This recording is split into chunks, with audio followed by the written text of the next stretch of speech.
possível e mesmo necessário na virada do século XVIII para o XIX, e vários saberes sobre a linguagem vão aparecer, a filologia, a linguística, é por conta de uma mais profunda modificação no subsolo do saber,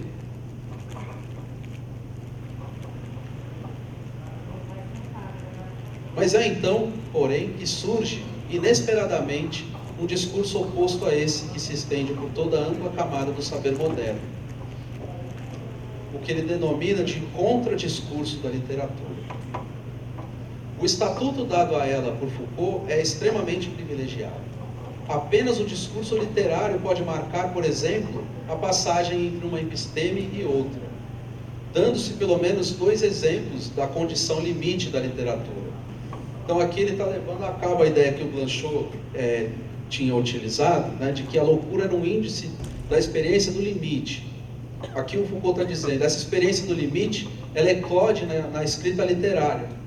O grande exemplo é o Dom Quixote, que está logo no início do segundo capítulo, se eu não me engano, quando ele vai falar da passagem do Renascimento para a Idade Clássica, que é um texto que ele já analisava na História da Loucura também, o Dom Quixote. Então ele quer mostrar que o Dom Quixote, ele transita entre duas epistemes, coisa que a linguagem, em outras acepções, não consegue fazer. E o outro exemplo que ele dá é o texto do Marquês de Sade, Justine e Juliette, são dois textos.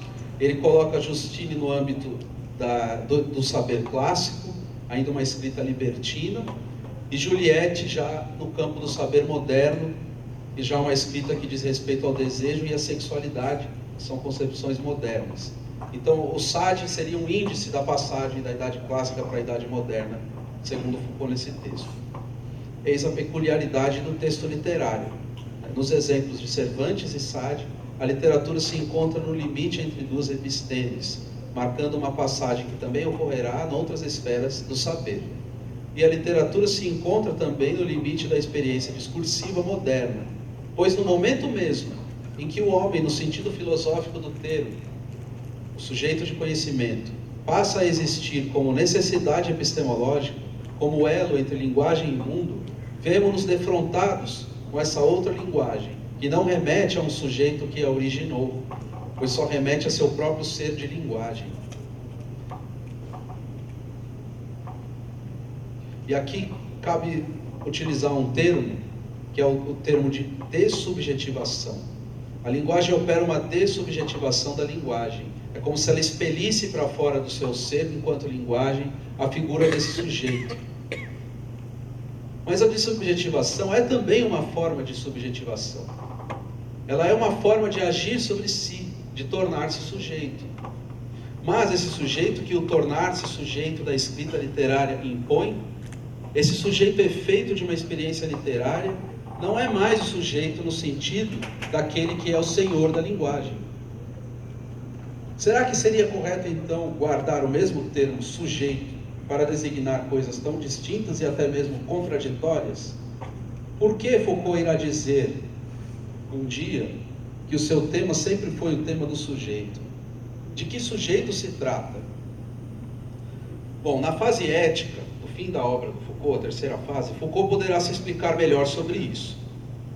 Porém, entre essa fase arqueológica, que eu tentei mostrar como que eclode, né, essa constituição de si, que é uma desconstituição de si também, tanto na loucura quanto na literatura, na fase arqueológica isso vai aparecer melhor na fase ética, que o Foucault vai trabalhar exatamente esse tema, e vai fazer uma pesquisa sobre a sociedade clássica antiga, a antiguidade e tudo mais, e também a sociedade cristã, né, o último livro que acabou de ser publicado, né, um póstumo, sobre o cristianismo primitivo, né?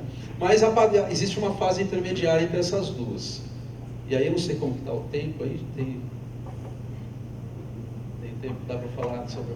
Tá, então eu vou falar sobre a parte genealógica, e aí encerrar com uma abertura, né, que eu não vou entrar na última fase, mas tentar situar como que o Foucault colocava esse tipo de problema, né, e se conectando aqui com a fase arqueológica, ou seja, tentando mostrar que a dimensão genealógica já está presente, né, embora não explicitamente, na fase arqueológica.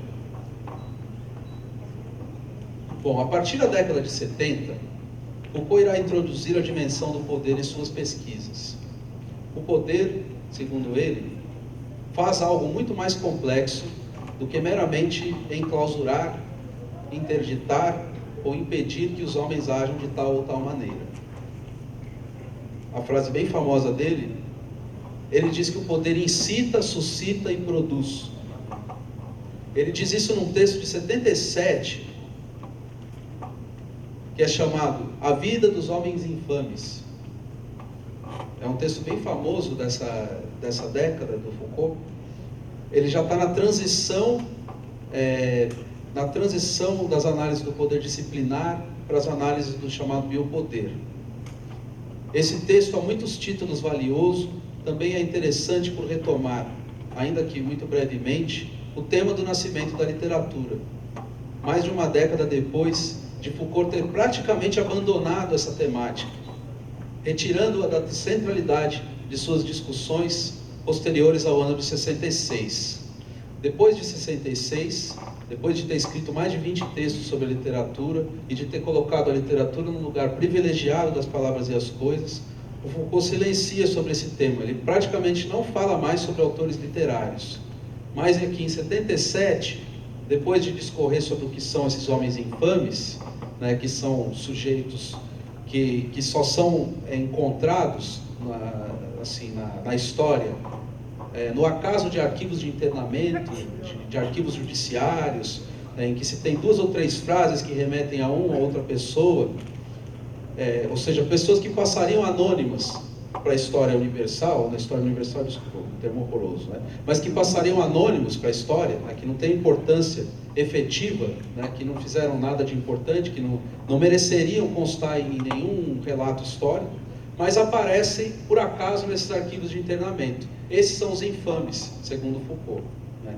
E ele fala que a eclosão dessa infâmia, quando se passa a reduzir a discurso, reduzir a termo nesses arquivos, essas vidas ínfimas, é correlata ao nascimento da literatura.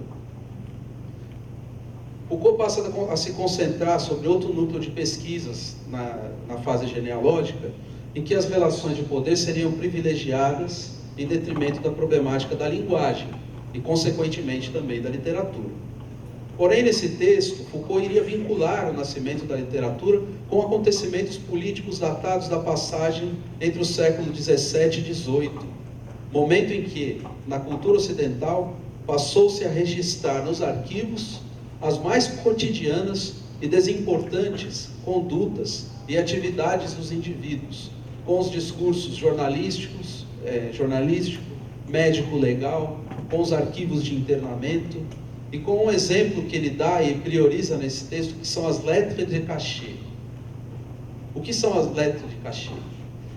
A letra de cachet exerce uma função correlata nesse texto ao que a literatura exercia em muitos textos de Foucault da primeira década de 60.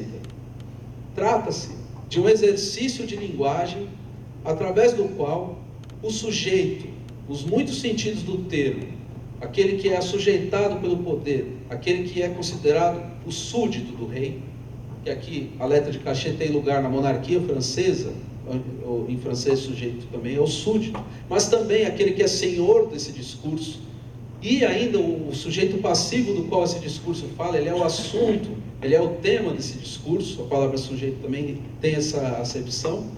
Esse sujeito se dirige ao rei, esse discurso se dirige ao rei para requerer dele o internamento de parentes, vizinhos ou de pessoas quaisquer. Então era um dispositivo de poder, a letra de cachet, segundo o qual as pessoas mais inessenciais da vida política da nação francesa podiam exercer o poder monárquico, podiam jogar o poder monárquico a seu favor.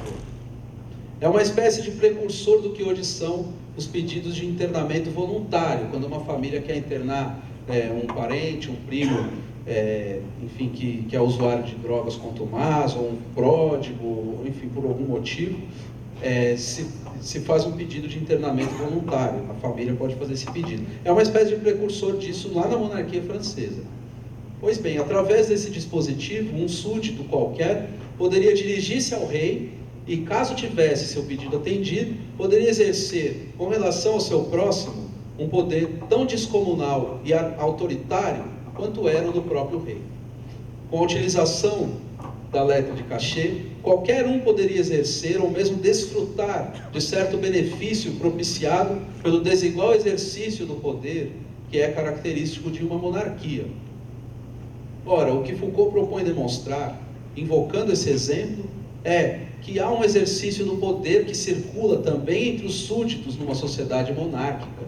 O poder na monarquia não é só exercido de cima para baixo, não menos do que nas sociedades ditas democráticas.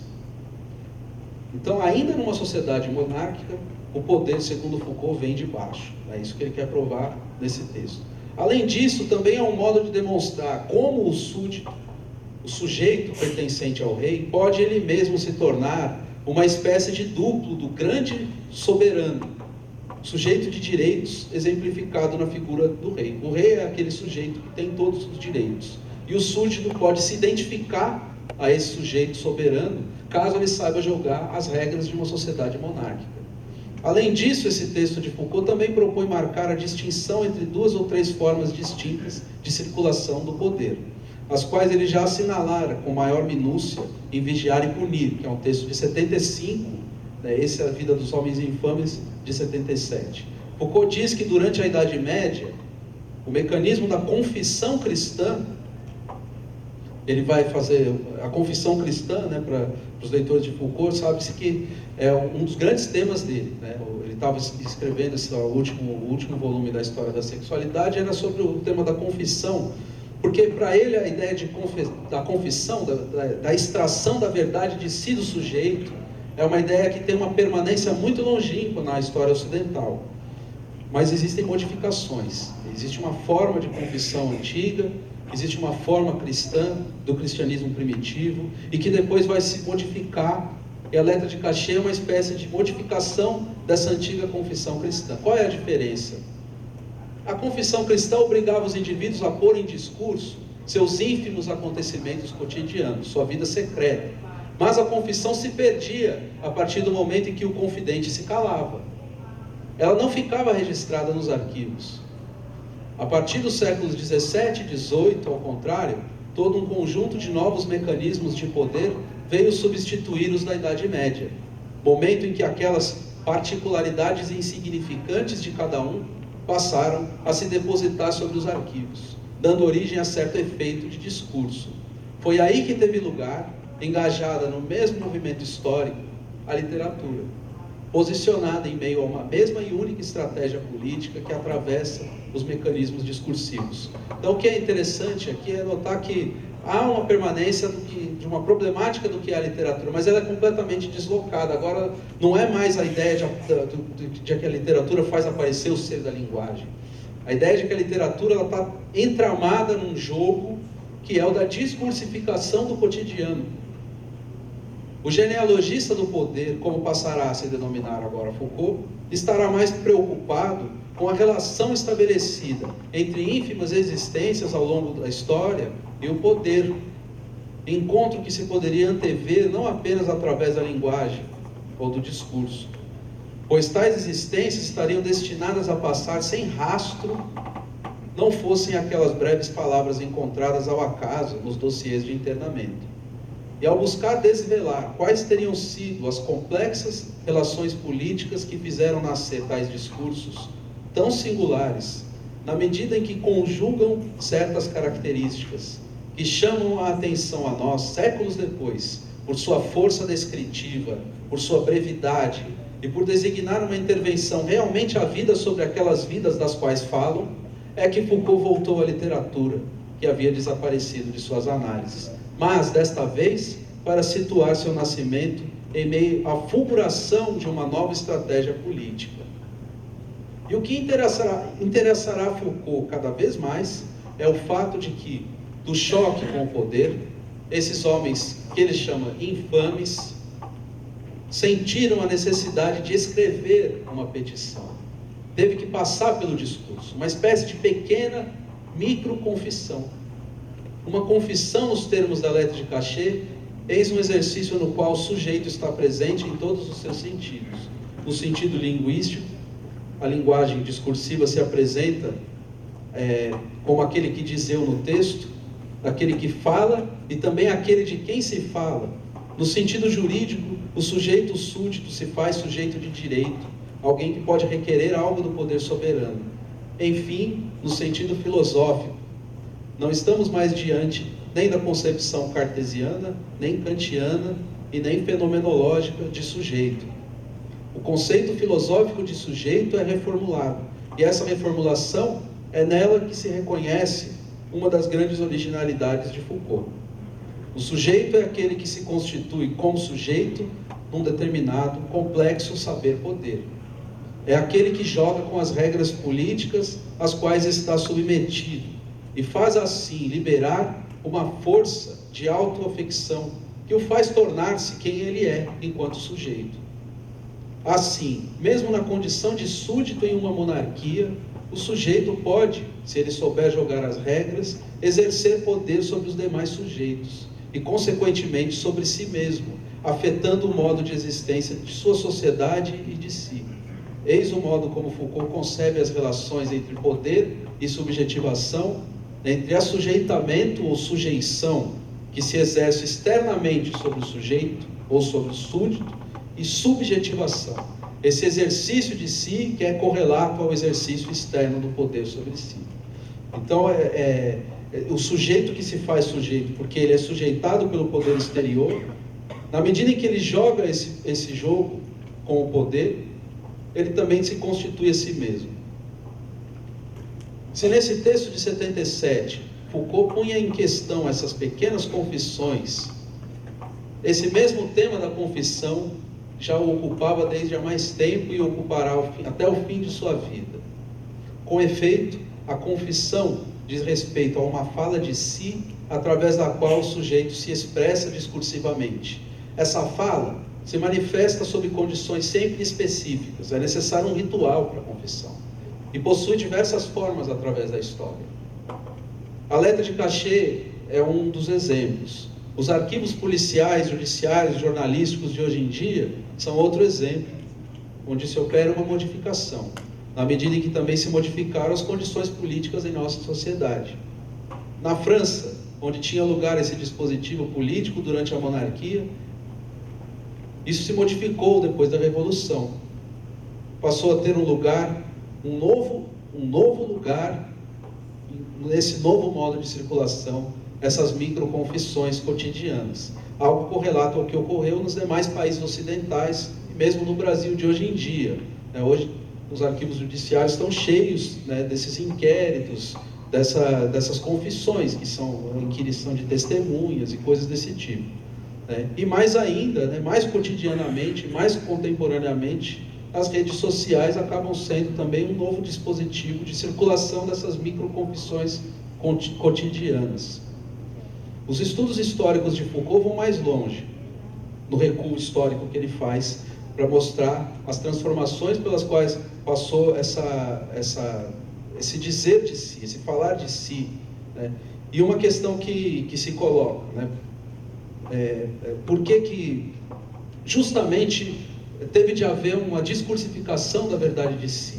Esse é o motivo, por que na nossa sociedade ocidental o sujeito se constitui como sujeito na medida em que ele fala de si e se confessa. Esse é o problema que ele coloca. Os estudos históricos vão mais longe, desde a fase genealógica ele já opera um recuo histórico que remonta à antiguidade. Então não é só na fase ética que ele volta à antiguidade. Já em 71, no primeiro curso no Collège de France, ele já faz uma análise sobre a peça de Sófocles, Édipo Rei. E essa análise vai ser retomada muitas vezes em vários textos, e é possível mostrar como que o pensamento do Foucault vai se transformando também, e ele vai se deslocando em busca da fase ética, que ele vai eclodir depois na fase ética.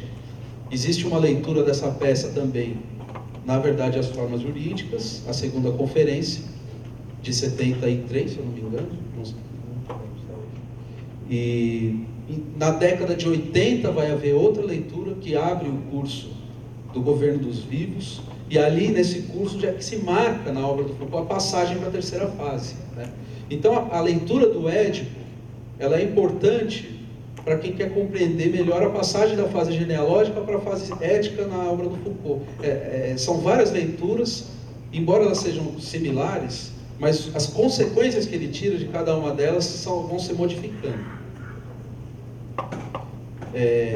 E bom, eu não vou entrar exatamente aqui na leitura desse texto, né? Mas assim, só para dar um fechamento do que eu falei, vou falar brevemente por que essa peça é importante, por que ela coloca essas questões todas e por que ela retoma esse problema de como se tornar sujeito, né? Édipo é o sujeito da peça, é o herói da peça, né? O Foucault se interessa primeiramente não sobre o mito de Édipo, não sobre a verdade universal que estaria sendo expressa por Édipo, uma peça sobre o que é a destinação do homem, ou sobre o que é o segredo mais inconfessável do inconsciente, a estrutura familiar, né? Não é nada disso que interessa. Interessa para ele o texto que o Sófocles escreveu e que já é diferente, segundo ele, do mito de Édipo encontrado em Homero, por exemplo. O final se modifica. E ele quer mostrar justamente que no século V, em Atenas, houve uma modificação política na estrutura de extração da verdade dos sujeitos, que essa peça pode ser lida como uma denúncia, né, da monarquia, uma denúncia da monarquia ateniense. É uma leitura materialista, né, eu diria, da peça do Sófocles. Materialista porque ele insere essa peça num contexto histórico específico e tenta interpretá-la como uma espécie de documento ou de monumento concernente a essa época. E o que acontece lá e que vai se modificar depois, e é isso que interessa o Foucault nessa peça. Existe um cerimonial para que se consiga extrair uma verdade sobre um acontecimento que assola a cidade, né? O Tebas vive uma peste, né? Existe uma maldição que recaiu sobre a cidade e já se sabe, porque o Édipo já foi consultar o oráculo desde o início, né, que essa peste se deve a uma morte, né, ao assassinato do antigo rei de Tebas, né? E então o Édipo, acho que todos devem conhecer a peça, né, ou a maioria dele, também é fácil acesso para ter a ideia do que a peça trata, né? Eu vou falar só como que o Foucault interpreta, né, isso. Ele se atenta muito sobre o fato de que o Édipo, por ser um rei soberano, um tirano, né, ele tem o total poder de exigir de qualquer um que ele lhe diga a verdade. Esse poder ele é tanto exercido sobre o adivinho da cidade, o oráculo da cidade, o oráculo de Delfos, o adivinho Tiresias, que diz a ele a verdade também, tanto também sobre os mais ínfimos súditos. Sim. Pessoal do Centro de Apoio aos Romeiros, o ônibus está saindo agora. Obrigada. Acho que eu acabei me alongando aqui, falei muito. Nada, 10 horas. Tá bom. Bom, então, o que interessa ao Foucault nessa peça, então, é que o tirano ele pode exigir até dos súditos mais ínfimos, quanto também de todo e qualquer habitante da cidade que lhe diga a verdade. E assim ele vai chegando, vai construindo, Foucault denomina de jogo de lei das metades. A verdade nunca é dita inteira na peça, é sempre uma parte, e essa parte ela atua como uma espécie de símbolo como no sentido grego, né? É algo que tem uma parte faltando, né? É uma parte, uma metade de algo que falta.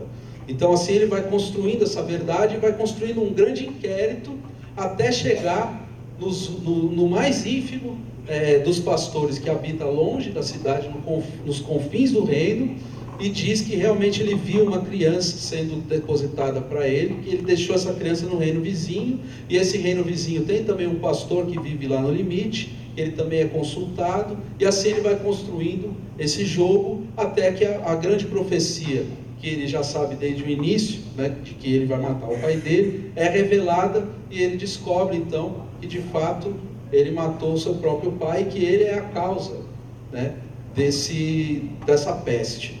E aí a solução que ele encontra é coerente, segundo Foucault, a essa ideia de que a verdade ela é um excesso. Aquele que quer saber tudo, ele acaba se excedendo nessa verdade. E esse excesso é tão grande que ele só pode ser excluído dessa verdade e cegado. Ele não deve mais ver e deve ser excluído e viver no exílio como um mendigo. E é isso que o Édipo faz. Como Foucault lê isso? Ele lê isso como um documento histórico, né, escrito por Sófocles no século V, em Atenas, que diz respeito a uma forma de exercício político, que é uma crítica a esse regime que tem o tirano como o senhor absoluto, né? E o Foucault vai mostrar que antes disso havia uma outra forma de produção da verdade, que era uma verdade por ordalhas ou provas divinas, e que depois vão haver outras ainda, né? E aí a confissão cristã vai entrar, vai ser uma outra forma de modificação desse exercício de extração da verdade, uma outra forma de inquérito. Mas a diferença da confissão cristã é que ela vai recair sobre o indivíduo ele mesmo. Ele se confessa na clausura do seu monastério, né? E aí